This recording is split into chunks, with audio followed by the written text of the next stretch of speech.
I'm Peter Merholtz, and this is my Whiteboard Confessional. What you're seeing here is a whiteboard diagram created with a client for a project where we are looking, we're generating concepts for a future, actually from 1 to 5 years out, so it's not necessarily a far future. We are looking kind of at a progression, a roadmap, and we're trying to figure out, we want to come up with a set of concepts. And we thought it might be interesting for you to get a sense of how we're approaching this problem. How do you figure out kind of what the future looks like? Being adaptive path, it's very important for us to understand real users and their behaviors, and that's what you're seeing above the line. We're doing a set of interviews of normal folks, quote unquote normal folks, starting with diaries, where we're having people fill out a week of their behaviors, and then following up with in-depth interviews, finally leading to a set of personas. This is a project where we think personas will actually be quite helpful. I'll get into that in a moment.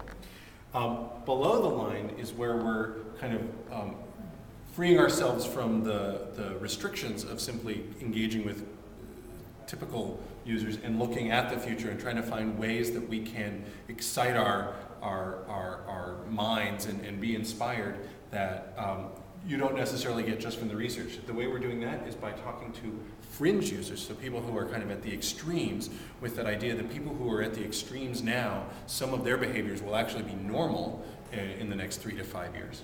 Secondary research, scanning the web, analyst publications, etc., just trying to get a sense of trends, and then expert interviews, talking to leading technologists, academics, journalists, people who are watching the space.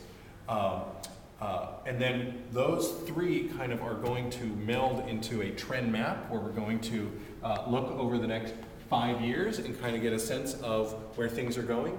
And from that, a set of initial concepts in the space that we're pursuing. Just what are some ideas for that area? It's purposefully messy though. When this project was originally set up, there was actually a clean division, and what we realized is that doesn't make sense because we realized that these fringe users actually inform how we think about the people, the quote unquote normal people that we're talking to. Because they're at these extremes, that can help kind of give us a better sense of what are the vectors of analysis, what are the things on a 2x2 that matter, that might be too tamped down with normal users. By talking to extreme users, you really get a sense of, oh, this is the space that we're looking at. Personas, not every project at Adaptive Path uses personas. This project does for 2 reasons. One, we think personas, really steeping ourselves in the personas, will help drive this kind of concept generation that we're doing. But in this project, there's actually a need to do a fair bit of organizational change within our clients' offices, and we still don't know of a tool that better kind of helps make that organizational change happen, that really helps an entire business better understand its customers than personas.